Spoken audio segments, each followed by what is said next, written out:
டைரக்ஷனும் இதுவும் வந்து ஒரு சின்ன ஒரு 2 மணி நேரத்தில் நம்ம முழுமையாக கற்றுக் கொடுக்கக்கூடிய ஒரு விஷயம் கிடையாது. ஆனால் ஏதாவது ஒரு சின்னதாக பயனுள்ளதாக இருக்கணுமே அப்படிங்கிற ஒரு ஒரு விஷயம் இருந்ததுனால சரி நம்ம சொல்ல நினச்சதை பேசி முடிச்சதுக்கப்புறமா அடுத்த அது அந்த விஷயம் அப்படி ஆயிடக்கூடாது. நம்ம கொஞ்சம் சின்னதாக ஒரு 2-3 விஷயங்களை மட்டும் நோட்ஸ் எடுத்து வந்திருக்கேன்.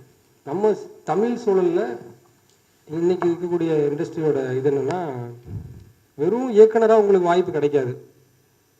நீங்கள் ஒரு நல்ல கதையோடு போனால் தான் வாய்ப்பு கிடைக்கும். அல்லது நல்ல கதை உங்கள் யார்கிட்டையாவது இருந்து நீங்கள் வாங்கிட்டாவது போகணும். அந்த கதையும் நீங்கள் இலவசமாக தான் வாங்கிட்டு போகணும் ஃபஸ்ட்டு படத்துக்கு. அப்படிங்கும்போது ஒரு கதை தான் உங்களுக்கு இயக்குனர் வாய்ப்பை வாங்கி கொடுக்க போகுது. உங்களோட இயக்குனர் திறமை கிடையாது. ஏன்னா அந்த இயக்குனர் திறமை இப்போ யாருக்கும் தெரியாது. நீங்கள் ஒரு படம் எடுத்த பிறகு ஒரு நல்ல டைரக்டராக நீங்கள் தெரிய வரும்போது பின்னாடி நீங்கள் உங்களுக்கு ஒரு தயாரிப்பு நிறுவனம் வந்து உங்களை பெரிய இயக்குனராக கூட கூப்பிடலாம், நீங்கள் படம் பண்ணலாம். ஆனால் முதல் படம் அப்படிங்கிறது உங்களுக்கு அந்த வாய்ப்பை வாங்கி தர போகிறது ஒரு நல்ல கதை, ஒரு நல்ல ஸ்கிரிப்ட். இப்போ அந்த நல்ல ஸ்கிரிப்டை நீங்கள் உங்களுக்கு தெரிஞ்சு அந்த நல்ல ஸ்கிரிப்டை நீங்கள் ஓன் பண்ணிட்டீங்க, நீங்கள் எழுதிட்டீங்க, இல்லை யாருக்கிட்ட இருந்தாவது வந்து ஒரு ரைட்டர்கிட்ட இருந்து அந்த கதையை வாங்கிட்டீங்க. இப்படி வாங்கி நீங்கள் கையில் வச்சுருக்கிற அந்த நல்ல ஸ்கிரிப்டை எப்படி சிந்தாமல் சிதறாமல் நம்ம வந்து டைரக்ட் பண்ணுறது?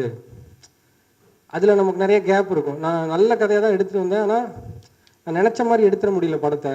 சின்னதாக நான் க்ரியேட் பண்ணும்போது எனக்கு ப்ரொடக்ஷன் சைடில் சப்போர்ட் கிடைக்கல, நான் நினச்ச ஆர்டிஸ்ட் கிடைக்கல, நான் நினச்ச டெக்னீஷியன்ஸ் கிடைக்கல. இந்த மாதிரி நிறைய காரணங்கள் வரும். எனக்கு டேட்டு கிடைக்கல, நான் இந்த படத்தை 50 நாள் எடுக்கலாம்னு நினச்சேன், ஆனால் ப்ரொடக்ஷன் வந்து எனக்கு ஒரு 30 நாளில் எடுக்க வச்சுட்டாங்க. இப்படி வந்து ஒரு காரணங்கள் நிறைய இருக்கும். இப்போ இவ்வளவையும் தாண்டி அந்த நல்ல படத்தை நீங்கள் எடுத்துட்டால் மட்டும்தான் நீங்கள் ஒரு அடையாளமான ஒரு ஒரு இயக்குனராக மாற முடியும். அதுதான் இன்னைக்கு இருக்க எல்லாரோட முதல் படத்துலையும் இத்தனை சிக்கல்களையும் எல்லாரும் சந்திச்சிருக்கோம். ஆனால் சிக்கல்கள் எந்த ரூபத்தில் வரும்னு மட்டும் தெரியாதே தவிர சிக்கல் வந்து கன்ஃபார்ம். அப்படிங்கும்போது உங்ககிட்ட இருக்கக்கூடிய அந்த ஒரு நல்ல கதையை சிந்தாமல் எப்படி எடுக்கிறதுங்கிற ஒரு டவுட் இருக்கு இல்லையா? இதை நான் வந்து எப்படி வந்து அப்படியே ஸ்க்ரீனுக்கு கொண்டு வர்றது? நான் நம்புகிற ஒரு விஷயம் என்னன்னா, ஒரு நல்ல கதையை நீங்கள் எழுதும் போதே உங்களால் எடுக்க முடியும். நீங்கள் எழுதிட்டீங்கனாலே எடுத்துருவீங்க. ஏன்னா நம்ம எழுதுறது எதுக்காகனா எடுக்கிறதுக்காக தான். நம்ம எழுதி கொண்டு போய் யாருக்கோ கொடுக்கறதுக்காக இல்லை. நான் டைரக்ட் பண்ணுறதுக்கே அந்த கதையை எழுதுறதுனால நான் யோசிக்கும் போதே நான் எடுக்கிறதுக்கு என்னால் என்ன முடியும், எந்தெந்த இடங்களை நான் பார்த்துருக்குறேன் அந்த இடங்களை தான் நான் எழுதுவேன் கதையில். நான் அடிக்கடி போனேன், சந்தித்தேன், அல்லது திரைப்படங்கள் அதிகமாக நான் பார்த்தேன், படித்த கதைகளில் எனக்கு ரொம்ப இன்ஸ்பயர் பண்ணேன். இந்த மாதிரியான லொக்கேஷன்ஸ், இந்த மாதிரியான மனிதர்களை வச்சு தான் நம்ம முதல் கதையை எழுத ஆரம்பிக்கிறோம். ஸோ அதுவே ஒரு விதமான மேக்கிங் ஸ்டைலை நம்ம மைண்டில் வந்து புகுத்திடும். அதில் ப்ளஸ்ஸும் இருக்கும். ஓகே, முதல் படமாக அதில் நமக்கு சில மைனஸும் கூட அதில் வரலாம். ஏன்னா நம்ம ரொம்ப அதிலேயே ஃபார்ம் ஆயிடுவோம். அதை யாராவது மாற்றினா ஒத்துக்க மாட்டோம்.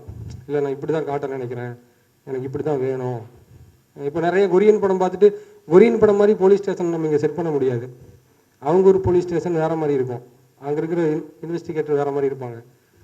ஸோ நம்ம ஊருக்கு அந்த படத்தை நம்ம ஊர் படமாக மாற்றுறதுக்கான ஒரு எக்ஸ்பீரியன்ஸு நமக்கு அந்த முதல் படத்தில் நம்ம வந்து கொஞ்சம் கற்றுக்கணும்.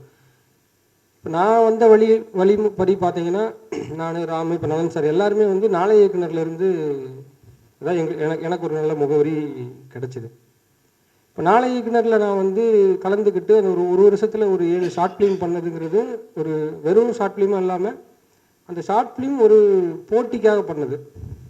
ஸோ ஒரு தலைப்பு கொடுத்துருவாங்க, அந்த தலைப்பை ஒட்டி ஒரு வில்லேஜ் படம் இல்லை ஒரு போலீஸ் படம், இந்த மாதிரி ஒரு சில தலைப்புகள் கொடுப்பாங்க. இந்த தலைப்புகளை ஒட்டி நம்ம அந்த கதைகளை உருவாக்கும் போது எங்களுக்கு ஒரு மாதம் தான் இருக்கும் டைமு. ஏன்னா எலிமினேஷன் வேறு இருக்குது. ஸோ இதை ஒட்டி உருவாக்கும் போது எல்லாருக்குமே ஒரு அது மேலே ஒரு சிரத்தை எடுத்து பண்ணணும், கொஞ்சம் மிஸ் ஆனால் கூட நம்ம இந்த வாய்ப்பை விட்டுருவோங்கிற ஒரு இதுக்காகப்பட்ட அந்த 7 ஷார்ட் ஃபிலிம் வந்து சினிமாவில் நீங்கள் பண்ணுற மாதிரியே editing, dubbing, art direction, camera எல்லாமே இருக்குது. ஆனால் கம்மியாக இருக்குது.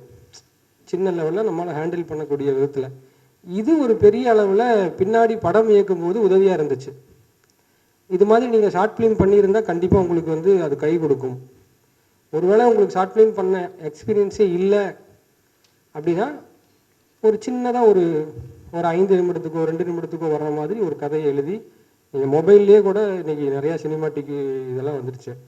ஒரு நண்பர்களை வச்சே கூட நீங்கள் யோசிக்கிற ஒன்றை ஒரு விஷுவலாக வந்து சும்மா முயற்சி பண்ணி பார்க்கலாம். அது கண்டிப்பாக நிச்சயமாக ஒரு ஒரு நல்ல பலன் கொடுக்கும். அது எங்களுக்கு கொடுத்துச்சு. அது பண்ணலை அப்படின்னா கண்டிப்பாக இந்த ஒரு செட்டை ஹேண்டில் பண்ணுறதும் ஸ்கிரிப்டு மூவியாக கன்வெர்ட் பண்ணுறதுலையோ ஒரு பெரிய குழப்பம் இருந்திருக்கும். இவ்வளவும் பண்ணி கூட ஷூட்டிங் ஸ்பாட்டில் போயிட்டு அந்த நிற்கும்போது உள்ளூர் ஒரு மிகப்பெரிய ஒரு நடுக்கத்தோடு தான் வந்து அந்த படப்பிடிப்பை வந்து எனக்கெல்லாம் ஷூட்டிங் அடுத்த நாள்லாம் இன்னையிலேருந்து கையெல்லாம் உள்ளங்கையெல்லாம் ஈரமாகவே தான் இருக்கும். ஒரு மாதிரி வயிறு வந்து வயிற்றுக்குள்ளே ஒரு ஒரு விதமான ஒரு இது இருந்துக்கிட்டே இருக்கும். அது தவிர்க்கவே முடியாத ஒன்றா தான் இருந்துச்சு. அது இப்போ 2வது படம் பண்ணும்போது அது அப்படி இல்லை. முதல் படத்துக்கு அந்த ஒரு பதட்டத்தோடையே தான் வந்து அதை அணுக முடிஞ்சுது. காரணம் என்னென்னா நம்மக்கிட்ட இருக்கக்கூடியது ஒரு மிகப்பெரிய பொறுப்பு, வாய்ப்பு. இதை கொஞ்சம் மிஸ் பண்ணிட்டா கூட நம்ம அதை இழந்துருவோம் அப்படிங்கிற ஒரு இதனால இப்போ மைண்டுக்குள்ளே வந்து ஒரு நல்ல படம் எடுக்கணும், கமர்ஷியல் சினிமா மாதிரி எடுத்து நம்ம வந்து சமூகத்துக்கு வந்து ஒரு உயர்ந்த சிந்தனையில ஒரு படம் எடுக்கணும்னு ஒரு எண்ணம் இருக்கலாம். இல்லை கமர்ஷியலாக ஹிட் அடிக்கிற படம் எடுக்கணுங்கிற ஐடியா இருக்கலாம். இப்படி விதவிதமான எண்ணங்கள் இருக்கலாம். இப்போ இந்த எண்ணங்கள் அல்லது உங்களுடைய குடும்பத்தினுடைய நீங்கள் வளர்ந்த விதம், இவங்களாம் சென்னையிலே இருந்தவங்க, இங்கேயே படித்தவங்க, பட் நான் வந்து ஒரு தமிழ்நாட்டில் ஒரு வேற ஒரு கடைக்கோடியிலேருந்து வந்திருக்கேன், என்னுடைய குடும்பத்துடைய சூழல்லேருந்து நான் வந்திருக்கேன், இப்படி பல காரணங்கள் இருக்கும் பின்னாடி. இந்த காரணங்களோ இல்லை இந்த உயர்ந்த சிந்தனையோ இது எல்லாத்தையும் தாண்டினது தேவை என்னென்னா அடிப்படையாக இதுக்கான பயிற்சி. இந்த டைரக்ஷன் அப்படிங்கிறது வெறுமனே கேமராமேனை இயக்குறது மட்டும் இல்லை, அல்லது அந்த சூழலை ஹேண்டில் பண்ணுறதும் கிடையாது. அது மொத்தமாக வந்து உங்களுக்கு இந்த படத்தை எல்லா கிராஃப்ட்லையும் உருவாக்குறதுக்கான ஒரு பெரிய புரிதல். இது வந்து உங்களுடைய வாழ்க்கை அனுபவத்திலிருந்தும் கிடைக்கும். நீங்கள் நிறைய படிக்கலாம் அல்லது நிறைய பயிற்சியும் செய்யணும். இப்போ எனக்கு கிடைச்சது வந்து என்னென்னா, நான் நிறைய புத்தகங்கள் படிக்கிறது இயல்பாக இருந்துச்சு. நாளையக்குனர் பண்ணது, அப்புறம் நலன் சார் கூட சேர்ந்து கனாகானம் காலங்கள் சீரியல் பண்ணோம். கிட்டத்தட்ட டெய்லி ஷூட்டிங் பண்ணுறதுங்கிறது தான் எனக்கு கிடைச்ச ஒரு மிகப்பெரிய ஒரு எக்ஸ்பீரியன்ஸாக இருந்தது. காலைல போனோம்னா நைட் வரைக்கும் ஷூட்டிங். நான் ஒரு யூனிட் எடுத்துகிட்டு இருப்பேன், அவர் ஒரு யூனிட் டைரக்ட் பண்ணிட்டுருப்பார். அங்கே போகும்போது எம்டியாக போவோம் காரில். அங்கே போய் இறங்குனது ஸ்கிரிப்ட் பேப்பர் கொடுப்பாங்க. ஓகே இதுதான் சீனா அப்படின்னு படிச்சுட்டு ஆர்டிஸ்ட் யாராரு, சரி வாங்க அப்படின்ட்டு போய் டைரக்ட் பண்ணுறது.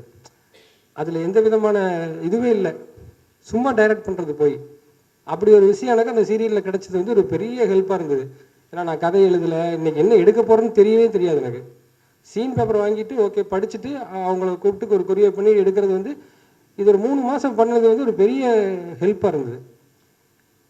இதுவும் படம் எடுக்கும்போது நிறைய விதத்தில் நமக்கு வந்து எப்படி வந்து அந்த செட்டை வந்து நம்ம ஹேண்டில் பண்ணுங்கிறதுக்கு உதவி.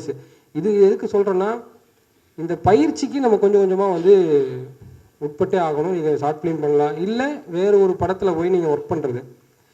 பட் படத்தில் ஒர்க் பண்ணும்போது இருக்கிற ஒரு பிரச்சனையை நான் பார்க்குறது என்னென்னா, படத்தில் ஏதாவது ஒரு டிபார்ட்மெண்ட்டாக பிரியறதுக்கு நிறைய வாய்ப்பு இருக்குது. சில பேர் காஸ்டியூம் பின்னாடியே போயிடுவாங்க, சில பேர் ஆர்ட் டிபார்ட்மெண்ட்டே போயிடுவாங்க. ஹோல் மூவி ப்ராசஸை வந்து அவங்களால புரிஞ்சுக்க முடியாமல் போகிறதுக்கும் நிறையா வாய்ப்பு இருக்குது.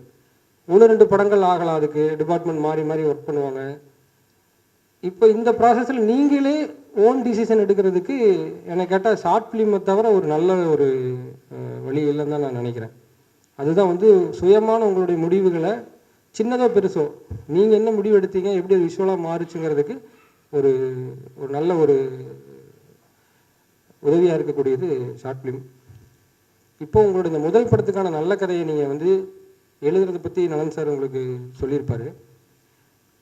அங்கே இருந்து வந்து நீங்கள் எழுதின கதையை எப்படி எடுக்க போகிறீங்கிறது ஒரு விதமான நடை தான். உங்களுடைய பாணி அல்லது உங்களுடைய கணிப்பு, இந்த கணிப்பை உருவாக்குறதுக்கு நிறைய காரணிகள் இருக்குது. ஆனால் எப்படி கொடுத்தாலும் ஒரு சில இயக்குநர்கள் ஒரே மாதிரி எடுப்பாங்கன்னு உங்களுக்கு ஒரு எண்ணம் இருக்கு இல்லையா? மிஸ்கின் சார் படம்னா இப்படி இருக்கும், வெற்றிமான் சார் வந்து இந்த மாதிரி ஹேண்டில் பண்ணுவார். இப்படி ஒரு இயக்குநர்களுக்கும் ஒரு ஒரு தன்மை இருக்கிறது தான் அவங்க பாணியாக இருக்குது. அந்த பாணி வந்து அவங்களுடைய ஆதாரமான ஒரு கருத்து.